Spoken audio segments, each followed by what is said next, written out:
મિત્રો, છેલ્લા ઘણા સમયથી આ વિસ્તારની અંદર કેટલાક મસીહા બનીને આવી રહ્યા છે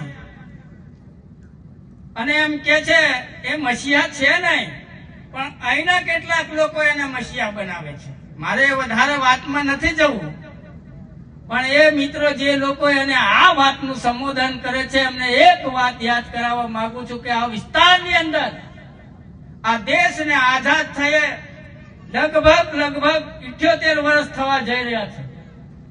એમાંથી ભારતીય જનતા પાર્ટીની સરકાર, અટલ બિહારી વાજપેયીની સરકાર 6 વર્ષ રાજ કર્યું, નરેન્દ્રભાઈની સરકાર 11 વર્ષ રાજ કર્યું. આમ કુલ મળીને 17 વર્ષ ભારતીય જનતા પાર્ટીએ રાજ કર્યું. બાકીના જે 61 વર્ષ છે કોને રાજ કર્યું? તો કે ઘણા બધા લોકો કોંગ્રેસના અને બધા ભેગા થઈને રાજ કર્યું. અને એમાંય આ વિસ્તારની અંદર આ તમારા લોકો, આપણા બધા પૂર્વજો, આપણે બધા ઘણા બધા નેતાઓને ચૂંટીને મોકલ્યા છે. રાઠવા સમાજના નેતાઓ, એ સન્માનનીય નેતાઓ. આ વિસ્તારની અંદર સુખરામભાઈ રાઠવા હોય, પૂર્વ ધારાસભ્ય હોય. આ વિસ્તારની અંદર અમરસિંહ રાઠવા પણ પૂર્વ સંસદ સભ્ય હોય. આ વિસ્તારની અંદર પૂર્વ સાંસદ રામસિંહ રાઠવા પણ હોય. આ વિસ્તારની અંદર નારણભાઈ રાઠવા પણ સંસદ સભ્ય હોય.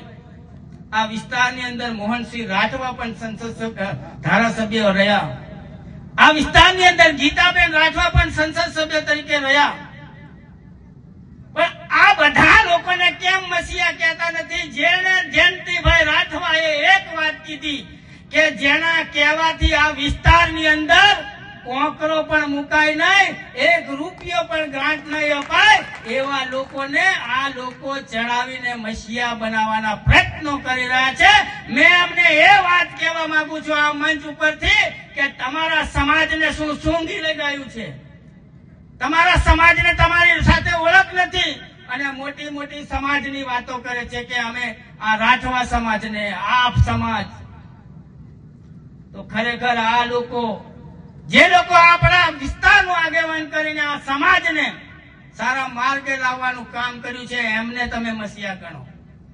જેનું કોઈ કામ નથી લાગવાનું, સરપંચ હોય ને તો સરપંચ એની બીજી ગ્રામ પંચાયતમાં 1 રૂપિયો ગ્રાન્ટ વાપરવાનું નથી. એ ભાઈ કદાચ અહીંથી આવીને કશું ના વાપરી શકે, પણ જસુ રાઠવાની અંદર બંધારણીય તાકાત આપી છે, વહીવટી પ્રક્રિયા આપી છે. 25 લાખ સુધી એના વિસ્તારમાં હું આપી શકું એટલી તાકાત નરેન્દ્રભાઈની છે. મિત્રો, એટલે મેં આપ સૌને કહું છું